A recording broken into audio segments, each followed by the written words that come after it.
What looks goofy, has a big chin, and is perpetually covered in muck? No, it's not me, you arsehole. It's this wacky creature, the Radobaan. The biggest member of the stinky trio that populates the Rotten Vale, which includes good boy Odegaran and the very rude Great Duras, Radobaan comes across as a bit of an outcast. A big lumbering galoot that lives all alone, far away from the actual rotty parts of the Vale. This mucky monster is content to trundle around the upper reaches like it's playing Marble Madness, and woe betide if you get in its way when it's rolling around at rather less than the speed of sound. Several tons of flesh, bone and slime is not a nice thing to get crushed under. Just ask my wife. Radobaan spend much of their free time doing nothing in particular. I'm guessing they dedicate most of their lives to mastering their rolling techniques, as it's rare to see them doing anything halfway interesting. They just kind of stare into the middle distance and sigh as if they realise that maybe there's a reason that Odegaran doesn't invite it to any fun parties. Well, when your best friends are nasty little beetles and you go around dressed in black or covered in spikes like an edgy teenager, you tend to invite these things on yourself. These big old brutes have a very sophisticated fighting style that I like to call flailing idiot. They roll, they flop, and they just won't stop.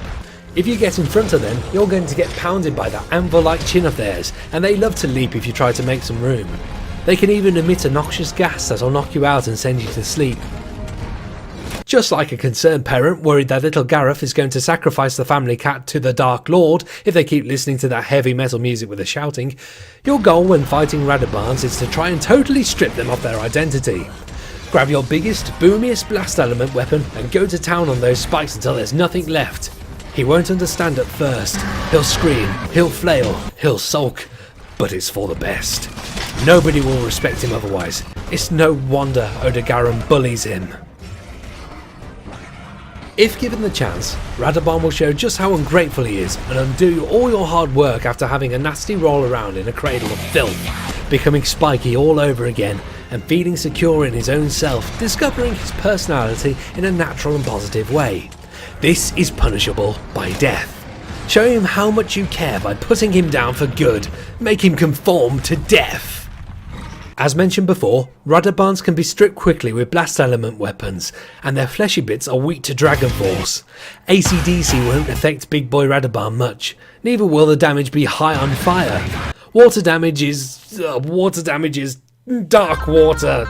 Dark water.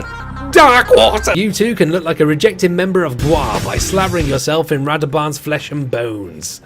Ignore the tear stains that were left from all the abuse and you'll be left with a set of armour that boasts a generous amount of baseline armour and a skill set with a few interesting properties. Bleeding resistance to make all your time being bullied by Odegarans a little bit more bearable. A significant boost to sleep attacks that your wonderful teammates will immediately interrupt. 3 levels of guard to prevent anyone from getting close to you and finding out that you don't have a personality outside discussing obscure metal bands. And tremor resistance to deal with your floor-shaking bass as you try to drown out your mother yelling at you to throw away your Slayer shirts. Radobaan Palico equipment turned your friend into a little Buzz Lightyear looking space cat. It's adorable, and the weapon comes with the sleep element, which can be very handy when you're playing solo. The big old space shield over their face will not prevent them from eating delicious food, a level of dedication I can personally get behind. Radobaan weaponry is about as subtle as the creature they're made from, and their designs look like they were sketched in the back of the monster's map book during class. While they're not particularly sharp, they do decent enough damage, give you a very solid defense bonus, and don't have any penalty to affinity, though no increase either. They also pack the sleep element, so you can take a breather or even place bombs, providing your teammates can keep it in their pants long enough to avoid interrupting it. Oh, come on, Zach. Not cool. In summary,